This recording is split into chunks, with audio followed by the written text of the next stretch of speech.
girlfriends, and welcome back. So today I'm going to give y'all the real tea on this unit. I've tried to do something a little different with this particular video. I tried to make this unit on a sewing machine. That didn't work out just so good, but I thought that I would go ahead and include the clips in this video for you guys to see. But I ended up just using my 8-inch Natural Boss Lady Kiki Curly collection to create this unit. I used 2 bundles of hair only. Really simple and easy to achieve, and I just cut it into this TWA. So I hope that I fooled y'all with the intro. I hope that you guys enjoyed this tutorial, and I'll see you guys in the tutorial.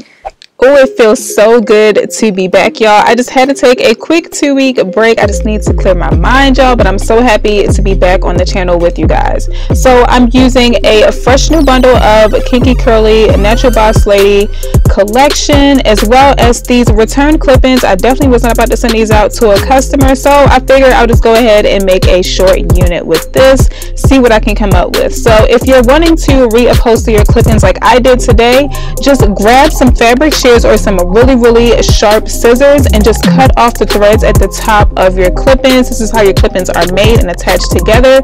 You're pretty much just going to cut off these clips by cutting the threads, and everything will fall off. So here's my fresh new bundle. I'm going to go ahead and pop off the safety security on it and unravel the bundles. Now, because these are 8-inch bundles, the wefts and tracks are really long. That's why you only need about 2 bundles, 2.5 if you want something a little bit thicker.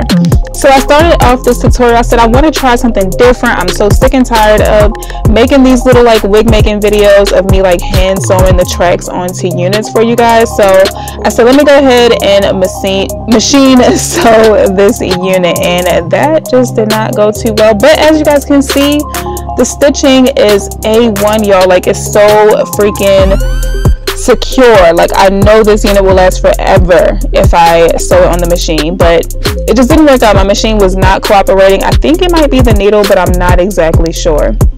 So I'm going ahead and just hand sewing this unit. I got tired of stopping every 2 seconds to fix my machine, so I'm just going to hand stitch this entire thing together.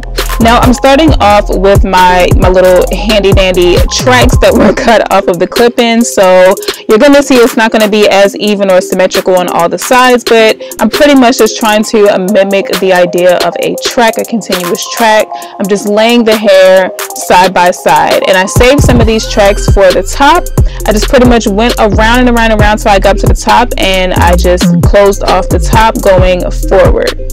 They're pretty much just going straight across, just like my forehead, and I just went ahead and fluffed out the hair to get rid of any of the shed hair so I can go ahead and begin washing. So I'm starting off with some cool water. I was going to co-wash, but this is some return clip-ins as well as some foreign hair, so I'm just going to go ahead and shampoo twice and then condition, follow it with the conditioner, and then we can go ahead and prep this unit for styling.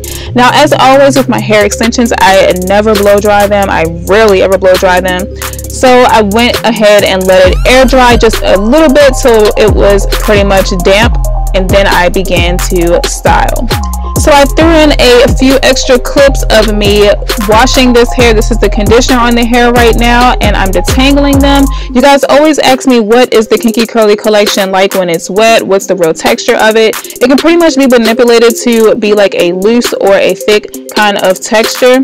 So when it's wet, it looks pretty much like this. It's pretty much damp. You guys can see it is a little bit defined, but it's pretty much like a slightly afro texture. That's why we call it the Kiki Curly collection. But if you add in product to it, it can get super defined and look more so like the 3C side of hair. But when it's wet, it's a little bit more on the type 4 side. Overall, this is one of the most multifaceted collections that we have. You guys can pretty much manipulate it to however you want it to be. You can make it pretty afro, you can make it super defined, you can do a twist out, whatever you want with this collection.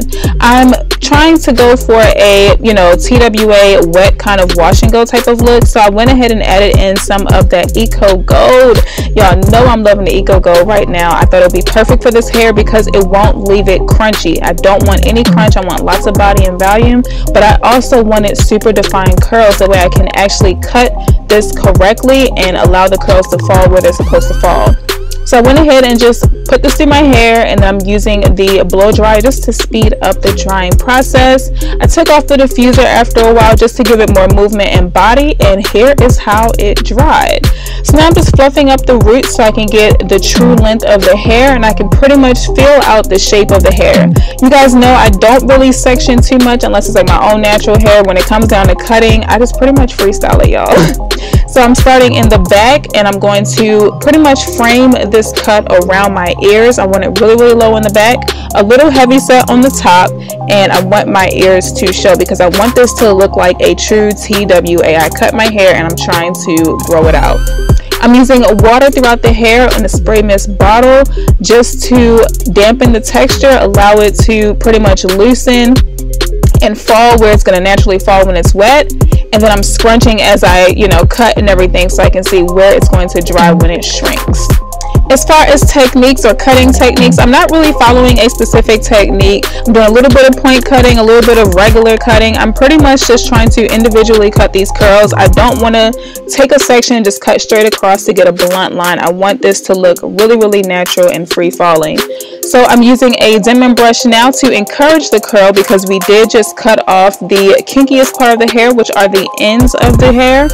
And I just want to go ahead and encourage that curl back into the hair using the diamond brush. Diamond brushes are great for this because they are made with rubber edges, so it pretty much allows that curl to be super, super popping and defined. And last but not least, those edges, girl, I feel like the edges are like the icing to this entire hairstyle. You can't have a TWA without some laid edges, y'all. It just looks so much more natural.